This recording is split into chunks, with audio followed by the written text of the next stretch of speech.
This is lecture 6.3 on allies. So, in this lecture, we'll be talking about what it means to be a good ally to the LGBT community. We'll talk to steps to becoming a good ally, and then we'll also talk about additional points to keep in mind when going about your allying. Now, I feel that this presentation does deserve a rationale because it might be not overly obvious. It is obviously problematic to talk about heterosexuals in a unit about the LGBT community, right? Effectively, it's like giving airtime to the dominant group when you should be talking about the subordinate group. However, the majority of people taking this course, it is statistically likely, identify as being heterosexuals. Because this course is not only about social issues, but also about how to make the world a little bit better, it is good to talk about how to be a better ally, because chances are a lot of you are heterosexual, and if you are to this point in the course, I hope you would consider being an ally to the gay community. So, we're going to talk, what is a good ally? And this is tough because it's not super helpful to ask allies to answer this question. Because what is a good ally from the standpoint of a heterosexual person may be not what gay people actually need from their allies. Privilege has a definite way of clouding what social justice actually is. To put it in other terms, a white person may have very different views on how to be an ally to the African American community than what the African American community may actually perceive. So, this is a statement from a gay male. Being an ally is being supportive of other people who are different than you. This support should be flexible and elastic, so that it does not define a person, but rather the person defines the needed support. So what he's saying is, it's not enough for someone to call themselves an ally, they have to actually go and do the thing. I saw, in doing some research for this presentation, I saw a button that says ally is a verb, right? So being an ally is about action, it's not about just calling yourself an ally. This is from a lesbian. Being an ally is becoming open to learning, which I hope is part of this course, and might I add. It is essential to being open and admitting your ignorance in order to grow. So we have to face what's in our brain, right?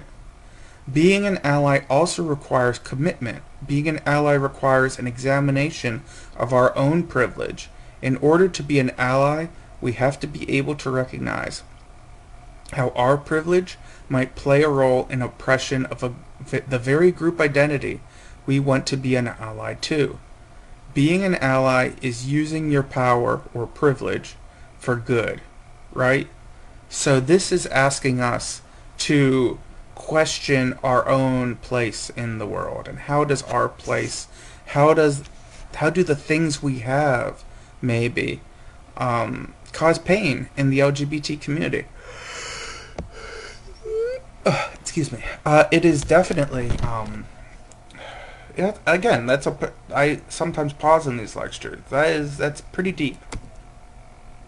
Let's talk about steps toward becoming an ally. And here we have, as you can see, a bunch of steps. First, you want to build awareness. Understand who you are as an individual.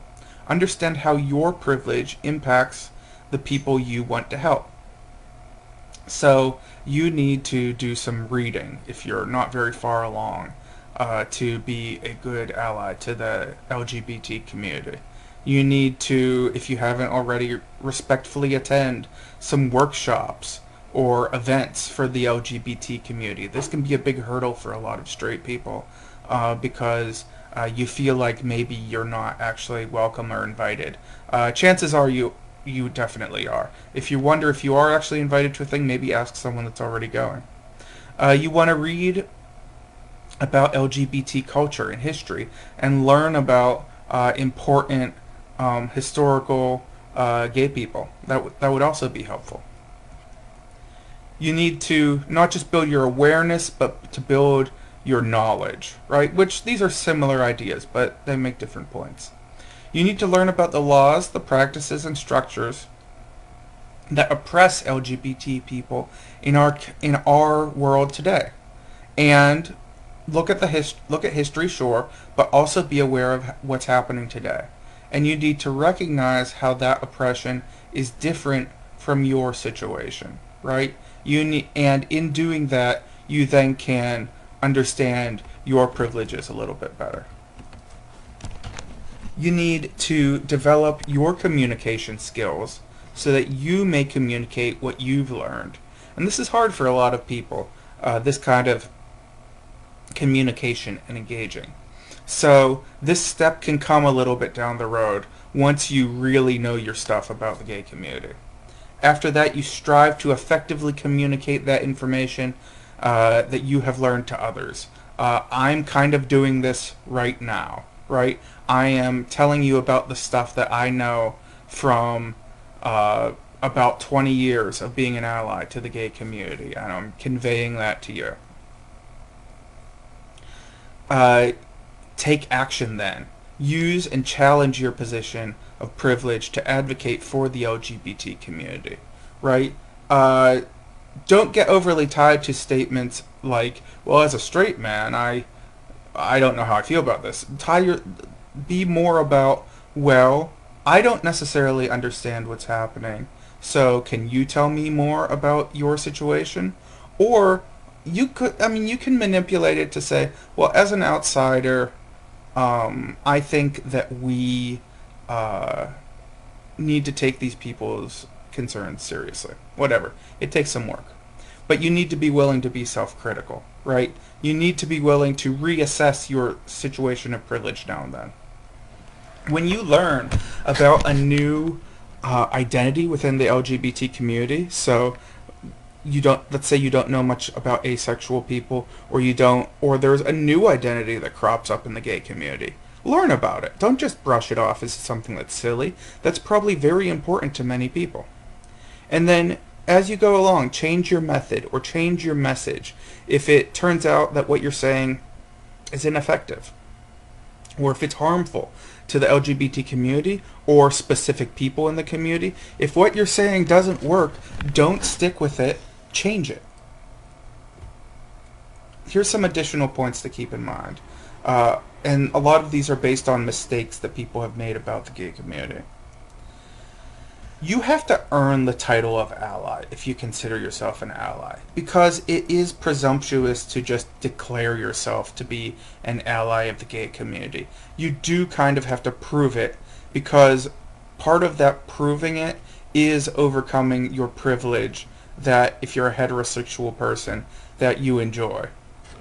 Allies do still benefit from heterosexual privilege, and that privilege must be acknowledged and used to help the LGBT community. So one example of using that privilege, if someone's questioning, if let's say you're married and someone you know who's married is questioning, well, I don't think gay people should be allowed to get married, you could turn that on its head and say, well, you're married, I'm married, how would you feel if we weren't allowed to be married to who we're married to?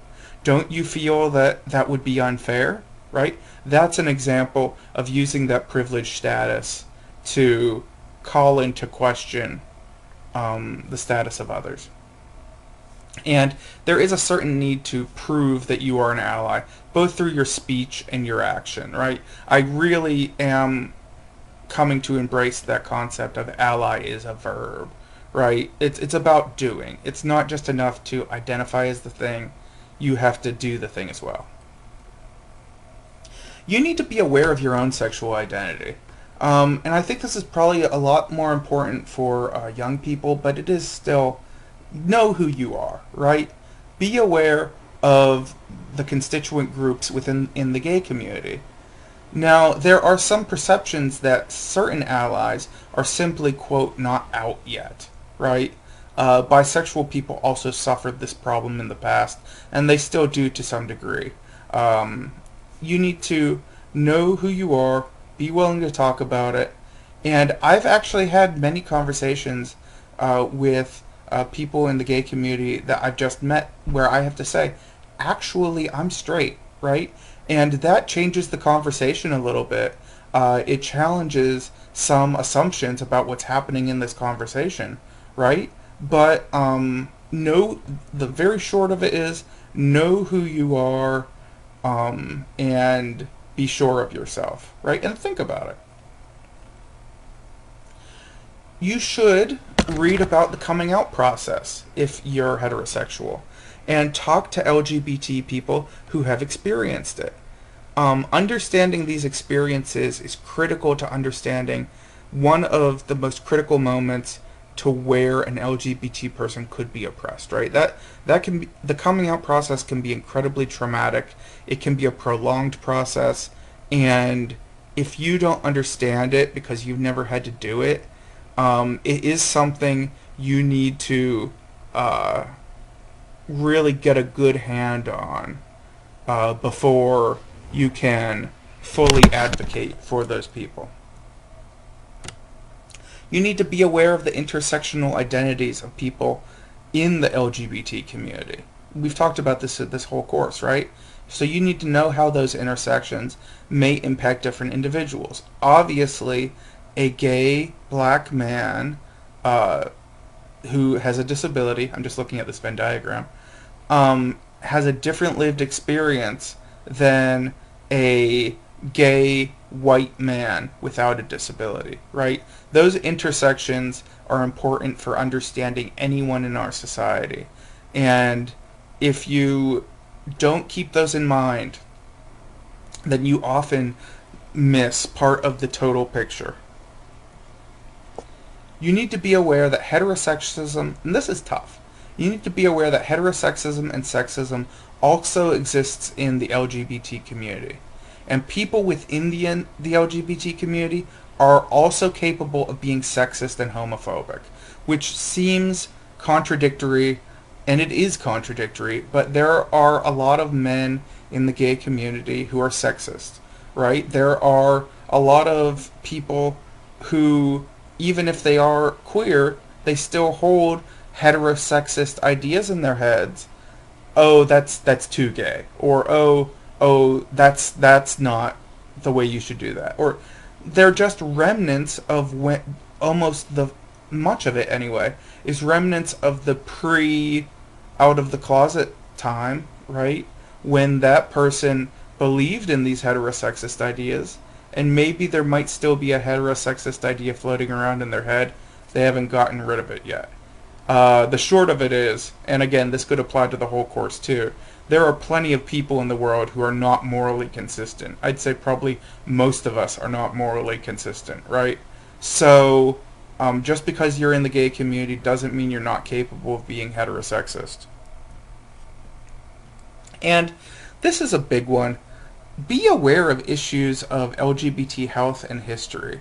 In particular, AIDS and the AIDS epidemic of the 1980s and 90s.